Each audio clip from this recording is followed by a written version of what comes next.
Alright, how's everybody doing this evening? Welcome back to another video, and what I have for everyone this evening is another specs comparison discussion based opinion video comparing the Pixel 6a to another inexpensive high performance device around the same price. But before we dive in, I just want to get some housekeeping out of the way up front. So as with all of these discussion based videos so far, we will be using gsmarena.com to compare and contrast some of the specifications. Also, I will have all the affiliated links to all of the featured devices located down below in the video description. So as always, if your interest is piqued, down below in the video description will be like a one-stop shop for you guys and gals, and you should be good to go. And as the name implies, it will contain affiliated buy links, and when you use those links, I do get a small percentage of kickback that I do put back into the channel at no additional cost to you guys and gals. So it really is a win-win for everyone in my opinion. If you enjoy this video and or you find it helpful, don't forget to hit the like button. That really does help me out. You don't know how much. If you would like to see more videos like this, please leave me a comment down below, and feel free to hit that subscribe button down below and click off the notification bell right next to it so you guys and gals are guaranteed to get notified when I publish new videos. Or feel free to follow me across all the social media platforms. This way you definitely will not miss when videos go live, because I do post all my videos across all the social media platforms. Alright, all the links will be available down below in the video description. Alright, housekeeping done, let's dive into this video. So what device are we comparing against the Pixel 6a? Well, we're comparing the S20 FE, alright? So, the Pixel 6a has recently went through another round of price cuts. So it's down as low as about $380 based on what I see on Amazon and what I see across eBay.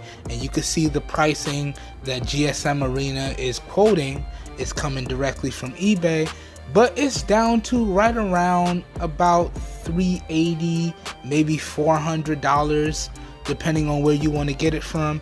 And that falls perfectly in line with the S20 FE, which y'all can see right here can be had for about $10 cheaper than that. But in my particular research, I've actually found the S20 FE ranging in price from about $250 to about $356. So it definitely can be had for a lot cheaper than the Pixel 6a. So let's go ahead and compare and contrast some of the specifications and differences, and I'm going to go ahead and share my opinion. So let's go. So starting off, we already briefly touched on the pricing. You can see what gsmarena.com is quoting right here. So the Pixel 6a can be had for about $395 and change, versus the S20 FE can be had for about $385 and change. So there's about a $10 difference there. And if we look at the overall carrier support, you can see in terms of the carrier coverage, if we look at the networks, both of these devices are supported across all the major carriers in the US and all GSM carriers abroad. So regardless of whichever device you decide to pick up, it should work across your carrier no matter what. Now remember, if you're a Verizon customer and you want to take advantage of the 5G that Verizon offers, you do need to get the Verizon specific device. If you do not, it will only work on Verizon with 4G LTE. If you're not a Verizon customer, these will work for you no problem on 5G, because both of these devices support sub-6 5G no problem. But when we talk about carrier support, you're good to go on either of these devices. Now, in particular with the Galaxy device, you're looking for the Galaxy device that ends in U1. That's the globally unlocked version of the Galaxy device. If not, you got to go for the one that goes with your specific carrier. This way you guarantee that it works perfectly. But if you want the globally unlocked Samsung device, you're looking for the one that ends in the model number U1. Okay, I just wanted to point that out, and I'll point that out again at the end of the video. But in terms of bands and supported coverage, you should be good to go on either device. Okay, so now let's move on. Let's talk about hardware and protection in terms of glass. So in terms of hardware, you can see both of these devices are pretty much made out of the same material back to front. So they're both made primarily out of plastic with a metal unibody holding them together with Gorilla Glass 3 protection on the front. They are both fully waterproof, with the 6A being IP67 and the S20 FE being IP68. But both of these devices can be fully submerged in up to a meter of water or 3 feet for 30 minutes and be perfectly fine, just as long as you make sure that all the ports are dried out correctly. Okay, so in terms of hardware and protection, there's pretty much no difference there. And in terms of the SIM and functionality and support, you can see both of these devices do support dual SIM functionality, with either dual physical SIMs on the S20 FE or a physical SIM and a nano SIM versus a physical SIM and a eSIM. My bad, did I say nano SIM? I meant physical SIM and eSIM versus a physical SIM and eSIM. So you can see in terms of support for dual SIM functionality, both of these devices are pretty much tied. So that goes over the hardware there. Let's go ahead and jump into the displays. Now, in terms of the displays, we have three key major differences, at least that I care about in my opinion. Difference number one is display technology and HDR support. So the Pixel 6a is an OLED HDR display versus a Super AMOLED HDR10 Plus display. Now, y'all know me, my eyes can't discern high refresh rate from regular, so the fact that the S20 FE is high refresh rate, I don't really care about that too much because my eyes can't see it. So some of y'all may like that, some of y'all may not. I don't really care. I'm just keeping it 100. But that being said, you can see the next major difference is in display size. We have a 6.1 inch display in the Pixel 6a versus a 6.5 inch display in the S20 FE. Gosh, that name is a mouthful. All right, and you can see the third major difference is the screen density. Now, the smaller device usually has the more dense display, and that is definitely correct here. You can see they're both 1080p plus displays, they're both 20:9 displays, but you can see the difference. The major difference here, or the third one, is the 6a has a 429 screen density versus the S20 FE and it's 407 screen density. Okay, so the 6a has the more dense and more tightly packed screen, but in all honesty, based on the coverage that I've seen across YouTube, these are both really solid displays. Okay, and you can't go wrong with either, and they both support always on display as well, which is a really solid feature in my opinion. Okay, moving on, let's talk hardware, RAM, internal storage, and potential expandability or lack thereof. So I meant software, RAM, memory, potential expandability, or lack thereof. I'm messing up a lot today, y'all. Please forgive me. But let's carry on. So talking about software, you can see both of these devices do run the latest version of Android that is publicly available in Android 12.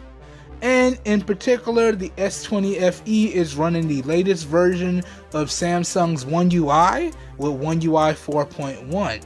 Okay, and you can see they're both upgradable to the latest version, Android 13. Even though it's not stated here, I've seen videos with the S20 FE running the latest version of One UI 5.0, which is Android 13. So I can tell y'all that both of these devices can run Android 13, but if you don't want to do that, both of these devices do run the latest version of Android in Android 12. Alright? Other than that, you can see both of these devices do have flagship chipsets, with the 6A running the Google Tensor chip, which was made in collaboration with Samsung, and the Samsung S20 FE running a flagship Qualcomm Snapdragon 865, which is still a older flagship chip. So in terms of overall performance, you should be good to go. Other than that, you can see when we talk about internal performance speeds, they both have UFS 3.1, so they are really fast internal on chip and on storage speeds. Alright, other than that, our next difference that I want to point out is the RAM and overall storage available. So the 6A comes in one variant with no micro SD card expansion, 6 gigs of RAM, and 128 gigs of onboard storage. That's it. The S20 FE does have the slight advantage in the fact that it does have micro SD card expansion, but it starts out in the same RAM storage configuration. So 6 gigs of RAM and 128 gigs of onboard storage. But it also has a 8 gig of RAM variant and a 8 gig 256 gig RAM variant as well, RAM storage variant. So in terms of availability and offerings, the S20 FE does offer a little bit more depending on how much you're willing to spend. Again, now the difference in RAM storage variants vary about $50. Okay, so you can see GSM Arena is quoting the baseline variants on both, so just add $50 if you want the 8 156, or the 8 128, or add another $50 if you want the 8 256. So for the 8 256, you're looking at spending about $100 more than the price you see here. But in all honesty, you don't really have to do that, in my opinion, because it has micro SD card expansion. So you just get a really nice high quality Samsung SD card and you're good to go. But that's still a slight advantage, in my opinion, going over to the S20 FE. Now, moving on, let's talk about some other major differences, primarily talking about the camera. Now, I watched a lot of videos with the 6A and the S20 FE, and I gotta tell y'all, based on what I've seen, these cameras on either of these devices are phenomenal. Okay, but let's talk about the differences. So for the 6A, we have a dual camera setup on the rear, a 12 megapixel primary and a 12 megapixel ultra wide. That's going up against a triple camera setup for the S20 FE in a 12 megapixel primary, a 12 megapixel ultra wide, and an 8 megapixel telephoto lens. Now, y'all know me, I don't really care for telephoto lenses, so in my opinion, this is a 12 megapixel ultra wide and a 12 megapixel primary going up a 12 megapixel going up against, gosh, I can't talk this evening, going up against a 12 megapixel primary and a 12 megapixel ultra wide. So it's pretty much a tie, in my opinion. In terms of, Jesus, I can't talk tonight. And in terms of what they can do, you can see it's pretty much even on the rear. So both rear sets of cameras can record in up to 4K at 60 FPS and do 1080p slow motion at 120 frames and 240 frames respectively, and they both do have some really good overall stabilization. Moving on to the front-facing cameras, you can see this is where we have our next difference, with the Pixel 6a offering an 8 megapixel sensor versus the Samsung device offering a 32 megapixel sensor. But this is also where we see the other difference in the fact that the 6a caps out at a maximum recording resolution of 1080p 30 FPS, whereas the Samsung device can record 4K at 60 FPS on the front-facing camera. Alright, now in all honesty, even though the Pixel does have a slight recording deficit or disadvantage, based on what I saw on YouTube in terms of the video and the pictures, both of these devices do a great job. Okay, and honestly, in terms of the cameras, I would have to call it a tie in my opinion. Alright, moving on. Up next now, you can see that both of these devices do support stereo speakers. So that's one bottom firing speaker and one front facing speaker in the receiver grille. And the speakers, based on what I've heard, now keep in mind this is only based on what I've seen and heard through video, which is compressed because it's on YouTube, but based on what I've heard, these speakers sound really good, and you can see the Samsung device is tuned by AKG. Okay, moving on, you can see in terms of Wi-Fi, Bluetooth, GPS, NFC, and USB Type-C functionality is pretty much a tie. Now the Samsung device does offer USB Type-C 3.2, but in my opinion that's a very negligible upgrade. They both do support the plug and play on the go functionality, so if you have a USB Type-C adapter or a USB Type-C flash drive, you can plug it directly into your devices and you'll be good to go for extra storage or transferring media. So it's pretty much a tie there. But I do want to point out the Samsung does have another major advantage over the 6A in the fact that it has the MIT technology, the MIT technology, MIT. And what that does is that gives the Samsung device the ability to act like a traditional credit or debit card when it comes to using it at a payment terminal in like any modern grocery store, Walmart, convenience store, gas station, whatever you want to call it. And all you have to do is tap your device to the terminal, authenticate with your Face ID or your fingerprint, and you make your payment. Now the Pixel 6a can do the same thing, but it's relying exclusively on NFC. Alright, whereas the Samsung device has NFC and MIT or MIT technology. So in my opinion, and based on what I've used, because I use this feature on the S20 a lot, I really do appreciate that, because sometimes you're out and about and you just have your driver's license and your phone. Maybe you're hitting the club or going out with some friends and you don't want to lose anything, so you got your driver's license and your phone, and that's all you need if you have a Samsung device, because you just load up your debit card and credit card information into the Samsung Pay area and it works like a traditional credit card. Tap your device to the terminal and we're good to go. So at least in my opinion, that's another area where the Samsung device has the advantage. Now the 6A can do the same thing, but it relies heavily on regular NFC, okay? And not a lot of terminals, even though it's slowly expanding in terms of stopping at the store, have NFC functionality built in. So although it's a nice feature that works across both, the Samsung is a little bit more future proof in my opinion. Okay, just wanted to point that out. Now, moving on here, you can also see in terms of the fingerprint functionality, both of these devices do have under-display fingerprint sensors and punch holes for the front-facing camera.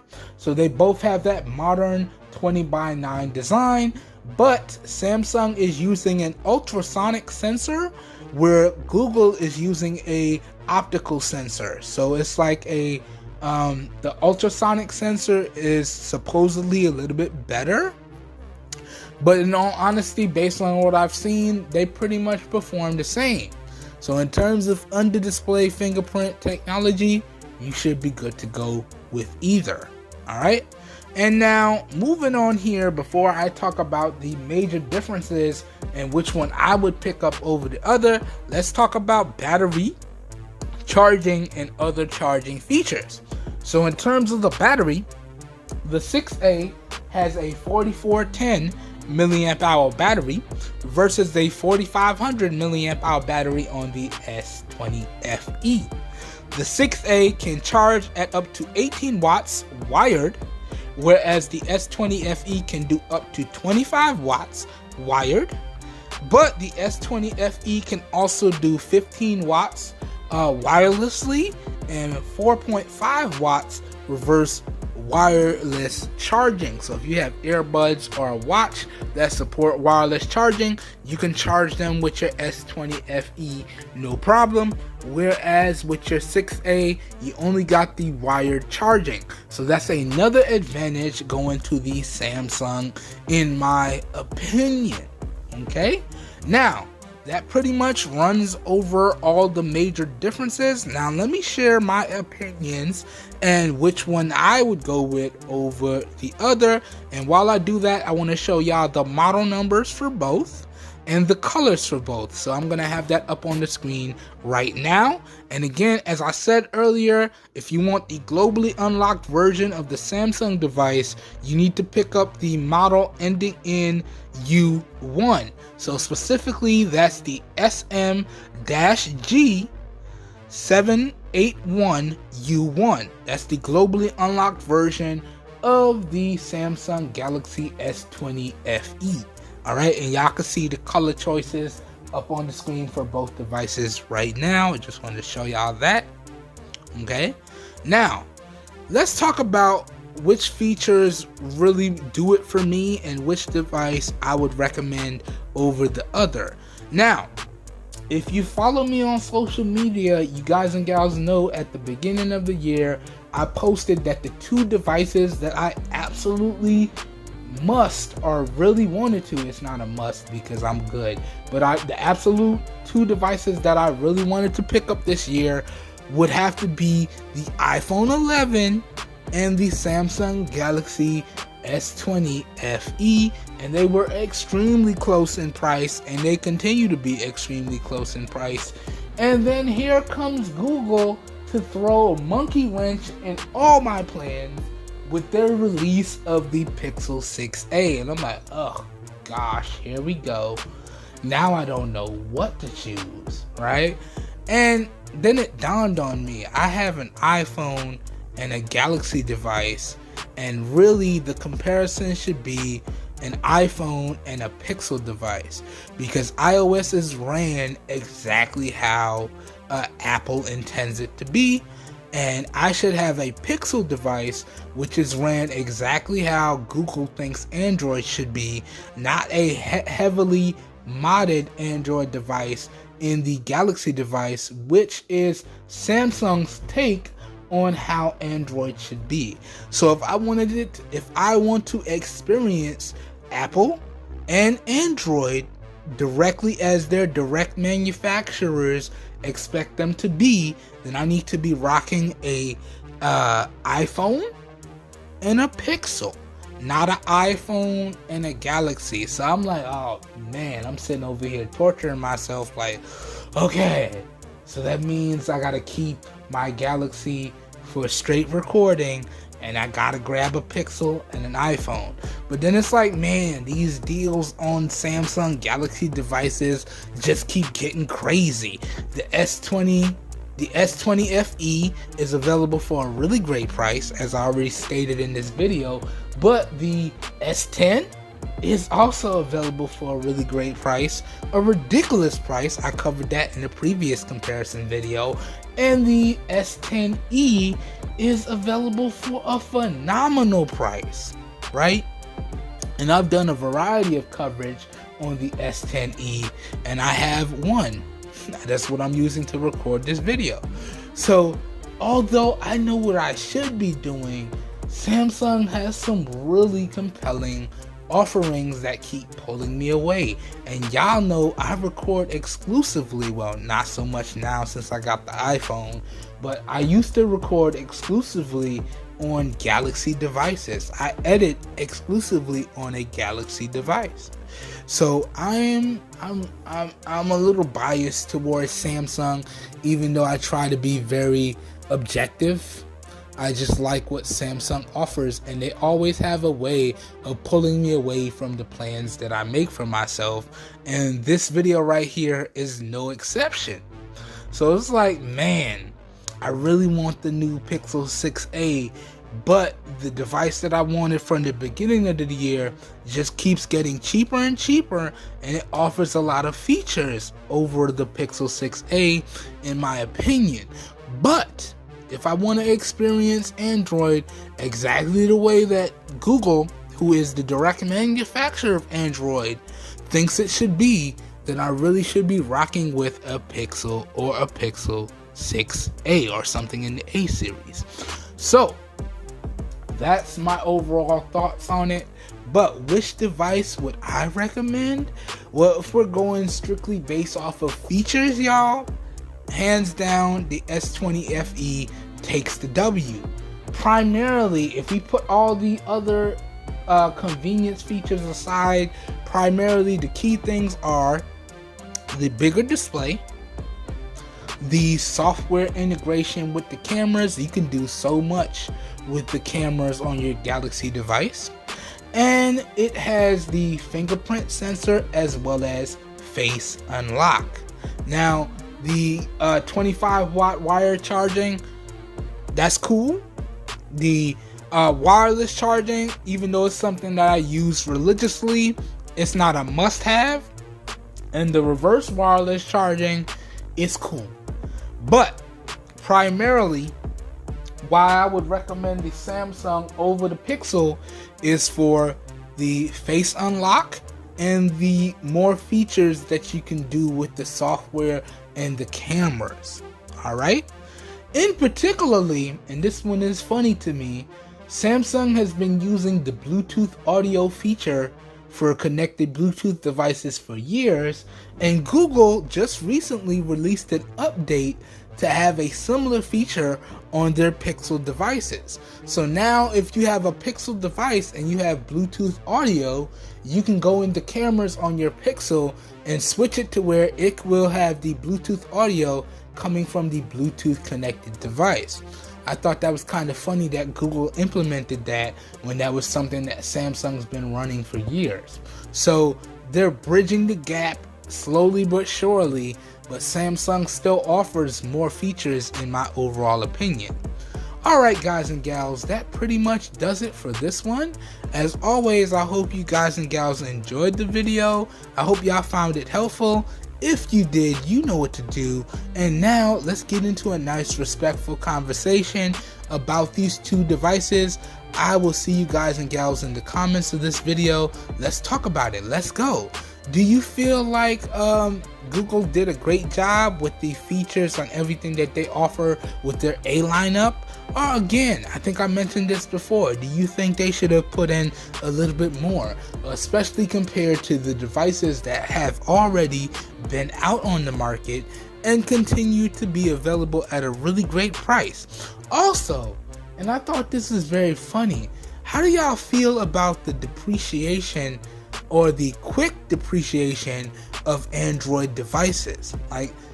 Like honestly, the 6A has been out for like a month and it's already dropped in price by like $100, if not $80. I mean, started out at $450, and now it can be had for like $380 or $400. So it's already dropped a very considerable amount. And I can be honest with y'all, by the time that I'm ready to pick it up, which is probably going to be around November, Black Friday, Christmas time, it's going to probably be on sale for a phenomenal price. And I will continue to share the pricing and overall availability on the social media. So again, feel free to follow me across all the social media platforms so y'all get notified when I publish these deals. All the social media along with everything else will be linked up down below in the video description. But how do y'all feel about these two devices? How do you feel they stack up? Let's get into a nice respectful conversation about them down below in the comments. I'll meet you guys and gals down there. Have a great evening, everybody. Stay safe out there, and I will catch everyone in the next one. We are out of here. Have a good one, everybody. Peace.